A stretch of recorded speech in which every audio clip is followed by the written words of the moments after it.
45 years ago, during the 139th meeting of the American Association of Advancement in Science, Edward Lorenz posed a very important question. Does the flap of a butterfly's wings in Brazil set off a tornado in Texas? Lorenz said that the purpose of his question was to demonstrate that some complex systems exhibit unpredictable behaviors, and even the smallest variance in the initial conditions could have profound and widely diverse effects on the system's outcome. This idea became the basis for a branch of mathematics called chaos theory. Lorenz discovered that this deterministic interpretation of the universe could not account for the imprecision in human measurement of physical phenomena. He observed that nature's interdependent cause and effect relationships are too complex to resolve. Now, if we take a look at Newtonian physics is basically the physics of the predictable. We take an apple that weighs X amount of ounces, we drop it X amount of feet, we're going to get the exact same velocity that it falls every time to the ground. However, when we're talking about chaos theory, it's like dropping a pebble into a lake. That very small rock creates a ripple effect that is far-reaching. To approximate the most likely outcomes for such complex systems as weather patterns, for example, Lorenz began using sets of slightly different starting conditions to conduct parallel meteorological simulations. This method is still used today to generate our daily weather forecast. So there you go. Now you know why we can't predict weather with precision. So let's pose this question in a different way. If we could replay life from the beginning, would it turn out the same as it is today? If any of you have seen the movie The Butterfly Effect, you kind of understand this concept. In the movie, Ashton Kutcher, who's playing the main lead character, finds a way to go back in time to change certain variances in the past to try and predict a better outcome for the present moment. Well, ultimately what he ends up having to do is, in the very beginning, sever a relationship with somebody he really grew to love and care about, so that nobody was harmed over the course of time, and that the outcome in the present moment was positive for everybody. Anyway, that's the movie, but I guess my answer to this question is, well, it depends. If you were to go back in time and do everything exactly the same as you did it in the past, then yes, you would have the same outcome today in your life. However, if you went back in time and changed small variances, then no.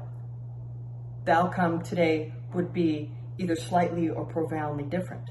My dad posed this question to me a few years ago. A little backstory, my dad and his older brother, Mickey, who is 3 years older than him, were in junior college together. The reason Mickey's education was delayed because he was in Vietnam, so by the time he came back from Vietnam, he and my dad were both starting college together. They were both in junior college together, and Mickey said, hey, I'm considering this program in biochemistry at Cal Poly State University. And my dad said, hey, that sounds like a really cool idea, let me look into it too. Long story short, they both ended up applying to Cal Poly. They both got accepted to the School of Biochemistry. Well, about their senior year of college, my dad said to Mickey, I'm looking into this lab tech program. Seems really interesting. Mickey said, yeah, that does seem interesting. So Mickey looked into it too. Mickey ended up doing the lab tech program, and my dad did not. My dad had a professor his senior year of college who saw potential in my dad, was very impressed with his level of intelligence, his ability to problem solve, and so forth. And he said, you know, I would encourage you, with your ability and your talent, to consider going on to graduate school. My dad hadn't even thought about it until then. He said, that's an interesting idea. I think I'll look into it. So my dad started to look into both MD medical school programs and PhD programs. Ultimately, my dad chose a PhD program in biochemistry at UC Davis, and ended up getting his PhD in biochemistry, and went on to be very successful in his career.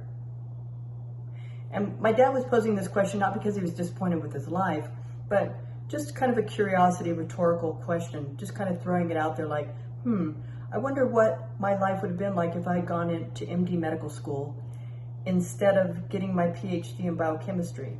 So my dad introduced me to these concepts from a very young age. I've also kind of posed that question for my own life. What if I made a different decision at this moment in time?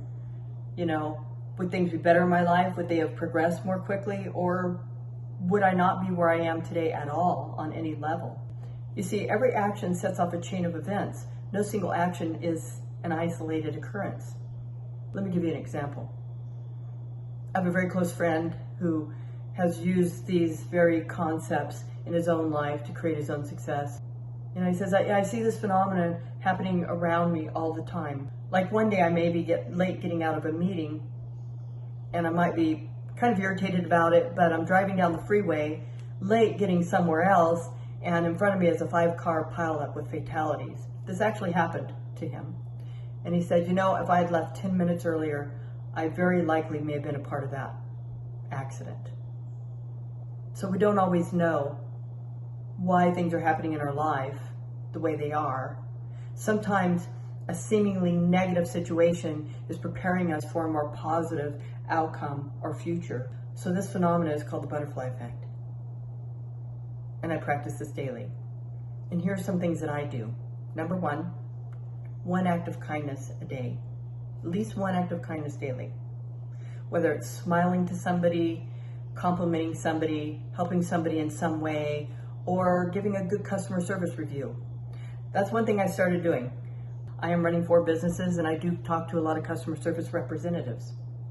If I have a positive experience with this person, I'll say, hey, you know, you've really worked hard to resolve my problem. Is there a way I can review this call or this chat, depending on if I'm on the phone or online with them? And they'll say, yeah, you know, I'm gonna either at the end of this call, there'll be an option to take a survey, or yeah, at the end of this chat, I'll give you a link to a survey. And I will go and I will give that person a 10 out of 10 review. You know, we don't always know how somebody's day is going, you know, especially with customer service. I would not want to be a customer service representative. There are so many people calling with a negative attitude that are more focused on problems rather than solutions. Well, it's probably a breath of fresh air for these people to actually talk to somebody who is more interested in a solution. And, you know, they're getting paid for their time, but they don't deserve to be abused. So, you know, giving them a positive customer review is probably something that could really change the outcome of their life somehow, you know. One thing I don't do is give negative reviews. Unless if for some reason you've done everything to work toward a solution and you see that this is like, there's some red flags, then go ahead and give a review that's for the benefit of others to warn them to not do business with that company. Don't ever give a negative review just to run a company's reputation down. One thing I do is I always reach out to the company and try and resolve my problem first. Now, if you see some real red flags with the company, then it would be better to go to the FTC, Federal Trade Commission, or the Better Business Bureau to resolve your problem. So let me give you an example. I bought a product on Amazon. It was a little LED light, came in a pack of 6, and they were rechargeable. And I felt that the charge on the LED lights was not lasting long enough, or as long as I had hoped. And I thought, well, I was a little disappointed. However, I thought, well, you know what? There is a solution to this problem, because this company was not necessarily deceptive in their product description. Just maybe something could be done better. So Amazon will often, if you've been a customer of a product, send an email saying, hey, can you answer this question? And I got one of those for these LED lights. And instead of complaining, instead of running the company down or the product down, what I did, I said, because the light may not last a tremendous amount of time, what I did is I bought 2 more sets, and I always have one charging while the other one is running. And then when the other one is ready to be switched out, then I'll just charge that one up and put the charged LED lights out to, you know, do the job of illuminating the room like I wanted. Yeah, it's a little extra work. I don't need another full-time job, and charging and recharging lights, but I felt that it was fair to, be honest about the product and to offer a solution to the problem that I felt I was facing. Another thing I do on a daily basis is I show compassion. We don't know where people are coming from. Always give people the benefit of the doubt. However, don't put yourself in harm's way by any means. There's a big difference. But sometimes nobody's intending to irritate you or annoy you or to be rude. They're just having a bad day because of a series of events maybe that are leading up to that moment. So you could be the person that turns that around for them. And I challenge you to do that. Another thing I do, and especially because I'm a business owner, is I work to build trust. One way to do that is to always follow through. If I say I'm going to do something, I do it. If I'm delayed in getting to something, I let my customer know that I'm delayed, but we're working on it. This is really important. Good communication, building trust. It really changes the outcome in your life and in that customer's life. And one last thing, even though there's a lot more than what I'm listing here, is be available to help. This doesn't mean being codependent or letting people take advantage of your time, okay? You still have to set limits, but be available, I go above and beyond with people. I do. I don't let it wear me out. For example, with my medical practice, people will email me instead of emailing my assistant. And instead of being irritated about it, I just take that email and I forward it to her and she deals with it. And then she reminds them, hey, be sure and email me directly so that your problem gets resolved in a timely manner. By taking small positive steps on a daily basis, we can change the outcome of our future in a very positive way. It's those small variances that lead to tremendously huge opportunities. I have a mentor in business. His name is Anthony Morrison, and he's very successful. I've been very impressed with his program. In fact, I'm going to put a link in the description below so that you can check him out. Because if you're interested in building a business and being successful at it, I recommend you check him out. Early on in Anthony Morrison's pursuit for success, building his business, he went to a conference and he sat in the back. He admitted, I felt kind of awkward. I didn't really fit in. I was already seeing some success in my life and my businesses, but I was still kind of new at things. And this gentleman sat next to him. At the time, Anthony had written a book, and he was having a hard time getting it out there and recognized. And this guy that sat next to him struck up conversation. Long story short, he learned that Anthony had this book he was trying to publish, and he said, I'll tell you what, let me make an infomercial for you, and we'll work on getting your book noticed. Long story short, they did the infomercial. That book sold 1 million copies the first month. That book has gone on to make him over $100 million. And that's just one book. Anthony now has many different aspects of his business, different branches. And anyway, if he hadn't gone to that conference, that one simple act of showing up, he may not be where he is today. So think about that, guys. What small thing can you do today? Because people think, oh, my opinion doesn't count, my vote doesn't count. It most certainly does.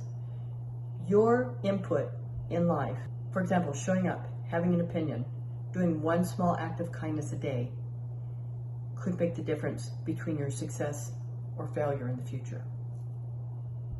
So I'm going to challenge you guys. All right. Now, this is an idea that I did not come up with myself. I have to give credit to Dr. Jessica Connor, PhD. She is actually the creator of Your Universe. You can find her on YouTube, and it's Your, YOUNIVERSE. For 30 days, I want you to do a butterfly effect calendar, okay? Write it out, okay? Everything needs to be written out. On the right-hand column, you can write out different things that you could do on a daily basis to make a difference. And then in each 30-day square, however you decide to format it, write down what you did that day and positive changes that you see in your own life. I guarantee you, by the end of the 30 days, your life will be profoundly different. Hey guys, if you like this video and you want to support my channel, please hit the like button and subscribe. Hey guys, I am Victoria Munoz, and this is my channel, Kill the 9 to 5, where you can find everything you ever wanted to know about building a business that nobody would ever tell you until now.